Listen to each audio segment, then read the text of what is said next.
आज हम करेंगे हैशिंग क्या होता है डेटा स्ट्रक्चर्स में। ठीक है। हैशिंग बेसिकली क्या है? आप सर्च करते हो। We have done searching in data structures. ठीक है। सर्च कितनी तरह के होते हैं? सर्च कितनी तरह के होते हैं?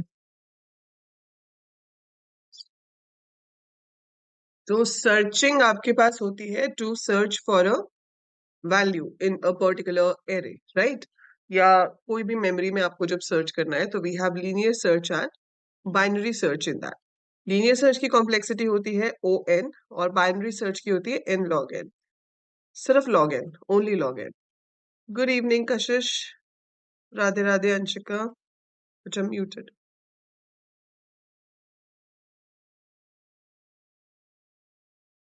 ओके। हैशिंग क्या है? It is a technique of searching only, but इसमें डायरेक्ट सर्चिंग होती है। और सर्चिंग इस तरह से होती है कि जो कॉम्प्लेक्सिटी है वो वन आती है। हैशिंग की जो कॉम्प्लेक्सिटी है दैट इज वन। अभी शुरू ही किया है कशिश। डायरेक्ट सर्चिंग में your complexity is O one. अब ऐसा क्यों होता है? ऐसा क्यों होता है? क्योंकि यहाँ पर हम एक स्पेशल चीज यूज करते हैं जिसे हम हैश फंक्शन या फिर हैश टेबल कहते हैं।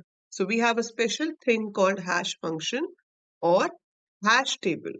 उससे क्या होता है कि आपके पास एक की होती है, वो की हैश फंक्शन के अंदर जाती है और वहां से हमारे पास डायरेक्ट मेमोरी एड्रेस आ जाता है जिस एड्रेस पे आपकी वैल्यू पड़ी होगी। तो हम डायरेक्ट वहां से जाकर वैल्यू को फेच कर सकते हैं। एक बहुत सिंपल एग्जांपल देती हूँ आपको इसका, कि मान लो आपको नंबर्स स्टोर करने हैं, कुछ भी, एंड कुछ हम लॉजिक लगा रहे हैं समहाउ लाइक दिस, कि आपके पास एक 2D एरे है। ठीक है। You have a 2D array, आपके पास सिर्फ एक वन डायमेंशनल एरे ही है, and you want to store the number in that array. पर वो उस एरे में किस पोजीशन पर स्टोर होगा वो आपको भी नहीं पता है। ठीक है। आपके पास एरे के अंदर कुछ भी वैल्यूज हो सकती हैं, any set of values you can have. And हम क्या कर सकते हैं, कोई भी एक प्राइम नंबर हम चेक कर सकते हैं। We choose any prime number which is bigger then the range of values you want to store in that. Let's say मैंने 13 चूज कर लिया। ठीक है। इफ आई चूज 13, तो मेरे पास जो भी नंबर आएगा, लेट मेरे पास नंबर आया 516। मैं क्या करूंगी, 516 मॉड 13 निकालूंगी। 516 मॉड 13 निकाला, सी में हम परसेंटेज यूज करेंगे।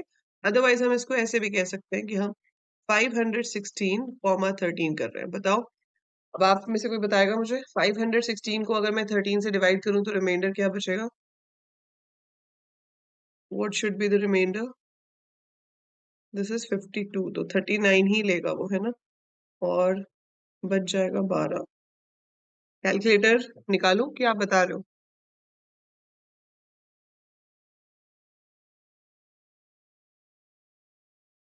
मुझे फटाफट से कैलकुलेट करके बताओ, 516 को 13 से डिवाइड करेंगे, रिमाइंडर क्या आएगा? जैसे आपके पास इसका रिमाइंडर 9 आ रहा है, तो अब आप इसको एरे में किस पोजीशन पे स्टोर कर दोगे? यहाँ पर। ये आपका एरे में 9 पोजीशन पे स्टोर हो जाएगा। ठीक है। तो जब भी आपके पास ये नंबर आएगा 516, या आपको इसको सर्च करना होगा, तो आपको इसको 0 1 2 से कंपेयर करने की जरूरत ही नहीं पड़ेगी। आपको मिड निकाल के भी ढूंढने की जरूरत नहीं पड़ेगी। आप सिर्फ रिमाइंडर निकालोगे और उस रिमाइंडर पे से जाकर इसको पिक कर लोगे। तो जो भी रिमाइंडर होगा, like R is equal to, आपने कुछ भी निकाला और ए आर पे आपने स्टोर किया है, ए आर से ही हम उसको वापस पिक कर लेंगे। मेरे पास नंबर आया 194। 194 मॉड 13 बताओ कितना आता है? इसका जो आपके पास रिमाइंडर आएगा वो 12 आएगा। 13 से डिवाइड करके रिमाइंडर 13 तो हो ही नहीं सकता ना मयंक। 13 से डिवाइड करेंगे तो 0 आएगा। 12 आ रहा है इसका, तो ये यहाँ पर स्टोर हो जाएगा। ठीक है। अगर मेरे पास नंबर ही 15 होता तो वो यहाँ पे स्टोर हो जाता।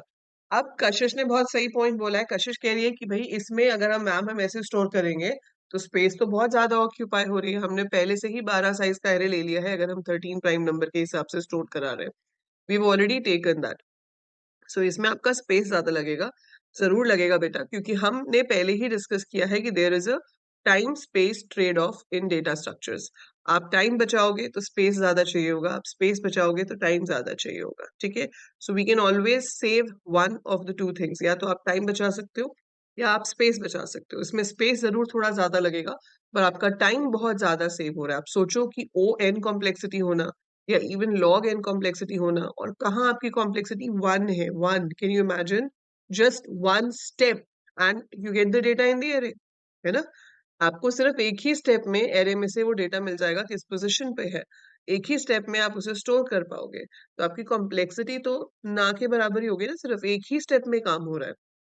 तो मेमोरी जरूर थोड़ी ज्यादा लग रही है, बट आपके पास टाइम बहुत कम लग रहा है। सो आपका जो एक्सप्रेशन है, जो भी हमारा प्रोसेस है, उसका स्पीड अप हो जाएगा बहुत ज्यादा। So that is why hashing is very important and it is very advantages also जब हमें डेटा को सर्च करना होता है। तो बहुत ही इंपॉर्टेंट कंसेप्ट होता है हैशिंग। ये लीनियर सर्च और बाइनरी सर्च से भी कहीं ज्यादा फास्ट है, क्योंकि इसकी कॉम्प्लेक्सिटी वन होती है, ठीक है। तो अब आपको जब भी कोई नंबर आता है को उसे फेच करना होगा, स्टोर करना होगा, तो आपको सिर्फ क्या करना है, मॉड निकालना है। मॉड तो मैंने आपको सिर्फ एक एग्जांपल दिया है, हैशिंग फंक्शंस बहुत सारे तरीके के हो सकते हैं, अलग अलग हैशिंग फंक्शन हम यूज कर सकते हैं। So this is just one way of finding the क्या कहते हैं, रिजल्ट और अ पर्टिकुलर की। तो ये एक है मॉड। इसके अलावा डबल फोल्डिंग फंक्शन होते हैं, मिड फोल्डिंग फंक्शन होते हैं, बहुत सारे अलग अलग तरीके होते हैं हैश फंक्शंस में। तो 250 मॉड 13 आप निकालोगे, जो भी आएगा उस जगह पे आपका 250 स्टोर हो जाएगा, ठीक है। ऐसे ही जब हम फेच करने जाएंगे तो हम वहां से फेच कर लेंगे। So are you getting the concept of hashing, कि हमारे पास एक की है, उस की के हिसाब से हम एक हैश फंक्शन अप्लाई कर रहे हैं, और वो हैश फंक्शन हमें डायरेक्ट इंडेक्स दे देता है कि किस जगह पर हमें वैल्यू स्टोर करनी है, ठीक है। So we have a hash function. कभी कभी कुछ सॉफ्टवेयर्स में एक हैश टेबल भी यूज होता है। हैश टेबल क्या होता है, जिसके अंदर एंट्री स्टोर कर ली जाती है जब वो स्टोर होती हैं। जैसे मान लो मेरे पास एक स्टूडेंट का डेटा है, I have huge data of a student, मेरे पास उसका एडमिशन नंबर भी है, उसका नेम भी है, उसका क्लास, डेट ऑफ बर्थ, सब कुछ है। सो मैंने क्या किया हुआ है, एडमिशन नंबर के अकॉर्डिंगली उसका एड्रेस एक हैश टेबल में स्टोर कर रखा है। तो यहाँ पर एडमिशन नंबर होगा, यहाँ पर एड्रेस होगा, यहाँ पर एडमिशन नंबर होगा, यहाँ पे मेमोरी में एड्रेस होगा। अब किसी की हेल्प से मैं इस टेबल तक आऊंगी, इस टेबल से मुझे एड्रेस मिलेगा, तो मैं रैम में से जाकर पूरा का पूरा रिकॉर्ड उठा सकती हूँ। सो ये सिर्फ सर्च को फास्टर बनाने के लिए है। हैशिंग का पर्पस ही क्या है, to make your search faster. तो सर्च को फास्ट बनाने के लिए हैशिंग यूज होती है। और हैशिंग में वी ऑलवेज हैव अ की, that key passes through a hash function। hash function में की पास होगी और वो हमें एड्रेस, इंडेक्स, जो भी आप कहो, वो दे देता है, और उस पे हम डायरेक्ट प्रोसेसिंग कर सकते हैं। Example of hash functions can be mod, it could be mid square. Mid square में क्या होता है, जैसे आपके पास 1562 अगर की है, तो मिडिल डिजिट्स कौन से हैं, 56, इसका स्क्वायर निकाल लो, जो आएगा उस जगह पर हम स्टोर कर रहे होंगे। या फिर फर्स्ट और लास्ट डिजिट को ऐड कर लो, फिर सेकंड और सेकंड लास्ट डिजिट को ऐड कर लो, जो एड्रेस बनेगा उस एड्रेस पे आप स्टोर कर रहे होगे। तो ऐसे बहुत सारे डिफरेंट डिफरेंट हैश फंक्शंस बन सकते हैं। उन हैश फंक्शंस को आप यूज कर सकते हो to generate the addresses. Is it clear कि हैशिंग क्या होता है? हैशिंग समझ में आया? अब हैशिंग में फिर आगे प्रॉब्लम आ जाती है कोलिजन की। वैसे तो हम प्राइम नंबर इतना बड़ा लेते हैं कि कोलिजन ना हो, बट आपके पास प्रॉब्लम आ सकती है कोलिजन की। कोलिजन क्या होता है कि आपके पास दो या दो से ज्यादा नंबर्स आ गए, जहां पर क्या हो गया, सेम रिमाइंडर आ गया। हो सकता है ना ऐसे। So if I get more than two numbers या more than one number, so more than one value where we get the same address, सो उसे हम क्या कहेंगे, कोलिजन। सो जैसे आपने देखा कि 15 पे आपके पास रिमाइंडर आया था 2, if I have 15 mod 13 I get remainder as 2। अगर यही मेरे पास 28 mod 13 होगा तो भी रिमाइंडर आ जाएगा 2। तो 15 और 28 दोनों आप कैसे स्टोर कर सकते हो, आप इंडेक्स 2 पे या तो 15 स्टोर करोगे या 28 स्टोर करोगे, तो इस चीज को हम क्या कहेंगे? कोलिजन। अब यहाँ पर कोलिजन हो गया कि वहां पर एक वैल्यू तो ऑलरेडी है, दूसरी वैल्यू कैसे स्टोर हो सकती है? नहीं स्टोर कर सकते वहां पर हम। So that creates a collision thing. फिर आपको यहाँ पर कोलिजन रेजोल्यूशन टेक्निक्स लगानी पड़ती हैं। सो वी हैव टू सी कि किस तरह से इस कोलिजन को रिजॉल्व करा जाए। इस कोलिजन को रिजॉल्व करने के फिर डिफरेंट ऑप्शंस हैं।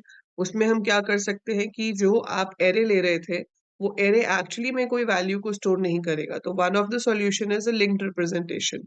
लिंक्ड रिप्रेजेंटेशन में क्या होता है कि जैसे आप जो अ, ले रहे हो रिमाइंडर्स, ठीक है? तो वो एक्चुअली में नंबर्स नहीं स्टोर करेंगे। वो क्या करेंगे? वो एड्रेसेस स्टोर करेंगे। ठीक है? जैसे 0 अगर रिमाइंडर आया, तो वो यहाँ पर स्टोर हो जाएगी वैल्यू। ठीक है?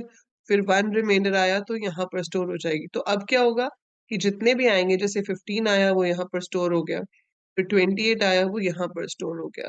सो it's like it will store null अगर उस रिमाइंडर वाला नंबर कोई भी नहीं है, लेकिन उस रिमाइंडर वाला नंबर अगर कोई है, तो वहां पर लेट्स से हम एक फर्दर लिस्ट मेंटेन कर रहे हैं, और उस फर्दर लिस्ट के अंदर वो जाकर स्टोर हो सकता है। सो ये एक एग्जाम्पल है कोलिजन टेक्निक का। सो ऐसे हम डिफरेंट कोलिजन टेक्निक्स स्टडी कर सकते हैं और उनको अप्लाई कर सकते हैं, ताकि अगर कोलिजन हो जाता है तो वो रिजॉल्व कैसे होगा। ये भी एक मेथड है। दूसरा तरीका होता है कोलिजन रिजॉल्व करने का कि अगर एक हैश फंक्शन से कोलिजन आ रहा है, तो उन्हीं कीज को एक दूसरे हैश फंक्शन में पास किया जाए।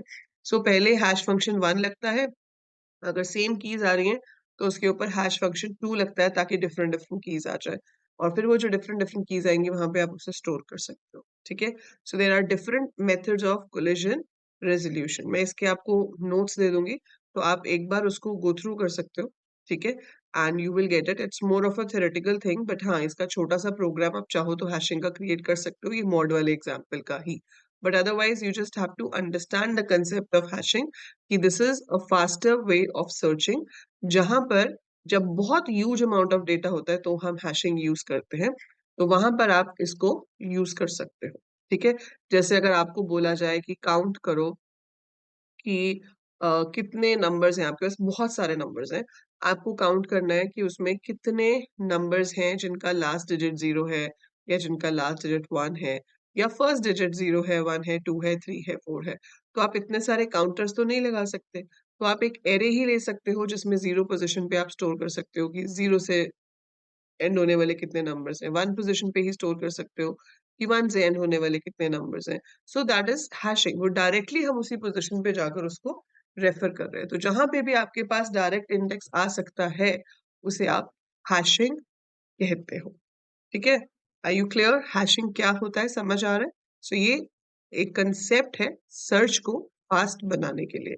ये आपकी सेकेंडरी स्टोरेज में भी यूज होता है। हार्डवेयर जो हार्ड डिस्क में डेटा स्टोर होता है, वहां पर भी हैशिंग यूज होती है, ताकि फास्ट वे में डेटा जो है वो रिट्रीव किया जा सके।